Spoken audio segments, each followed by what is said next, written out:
It was just supposed to be a normal evening, nothing out of the ordinary. She told me she was heading to her sister's, and like any trusting husband, I believed her. But something felt off. A quiet, nagging feeling that I couldn't shake. So I did something I never imagined I would. I followed her. What I found that night would unravel everything I thought I knew and make me question every moment we shared together. Before we get into it, go ahead and hit that subscribe button if you want more real, raw stories like this. She had always been my person, the love of my life. But over the last few months, things had changed. The small stuff, longer hours at work, her sudden distractedness, the way she would guard her phone kept gnawing at me. I tried to brush it off. Maybe I was just overthinking it, I told myself. But tonight, that nagging feeling wouldn't leave me. It was too strong. She said she was going to her sister's. No big deal. But the moment she kissed me goodbye, I felt something strange in the air. I couldn't ignore it anymore. So I followed. I'm not proud of it, but I couldn't stop myself. I kept a safe distance in my car, unsure of what I was hoping to find. Maybe I was just trying to prove myself wrong, or maybe I was looking for something I could explain away. But what I saw was anything but what I expected. She didn't head to her sister's place. Instead, she turned into a dimly lit parking lot, one I didn't recognize. I parked a little further away, trying to stay hidden, my heart pounding. Then I saw him, the man. They embraced, no casual hug, but something more, something intimate. She laughed. Her eyes sparkled, and it hit me. I hadn't seen her laugh like that in months. And then she kissed him. Everything inside me froze. I felt like I couldn't breathe. Was I really watching this? My wife kissing another man? Every painful thought came rushing in, and I couldn't look away. I stayed hidden, my mind racing. I needed answers, but every part of me was screaming to turn away. I crept closer, desperate to understand.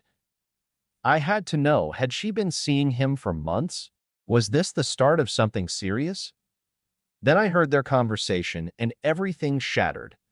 She wasn't just seeing him, she was in love with him. All of it, mixed together. But I couldn't just leave it like this.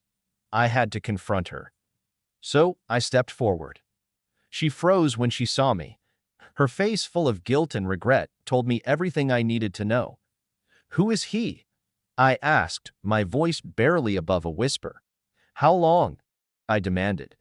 Tears welled in her eyes, but I wasn't sure if they were for me or for him. She spoke softly. "Well, it wasn't supposed to happen like this. I never meant to hurt you." But the truth was already out. I didn't need her tears. The betrayal was too deep. He stood next to her, awkwardly looking at me, but neither of them said a word. I didn't need to hear anything more. The damage was done. I turned away without another word. Every step I took felt like a piece of my heart was being ripped out. I didn't want to stay there any longer, didn't want to listen to any more excuses. I walked back to my car, but something inside me had shifted. I realized that this wasn't the end. No, this was just the beginning. Over the next few days, I kept my distance, but I didn't let it go. I watched, I waited, and I made my move when the time was right.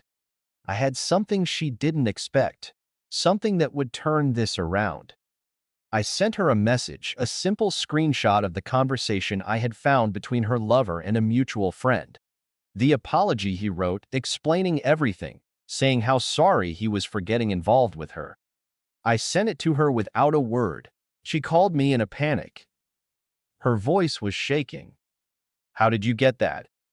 "I thought everything was hidden. You thought you could walk away without consequences?" I said calmly. "You thought I wouldn't find out?" The realization hit her hard. She didn't know what to say. I didn't let her off easy. I wanted her to know the cost of what she had done, the price she would pay for betraying me. And I wasn't done. I had her right where I wanted her. Now I'd make sure she'd never forget who she was messing with. The truth is, sometimes you need to get even to regain the power and control that was taken from you. And I was done being the victim. Revenge wasn't about anger. It was about taking back what she tried to strip away from me, my dignity, my respect, and my strength, and I made sure she knew exactly how far I was willing to go. That night, my world had shifted, but it wasn't just about the hurt anymore. It was about my redemption, my revenge. And now she would live with the consequences. If this story hit home for you, make sure to like, comment, and subscribe. What would you have done in my shoes? I'd love to hear your thoughts. And remember, sometimes the hardest thing is facing the truth, no matter how painful it may be. But there's always a way to take control and get even. Thanks for watching.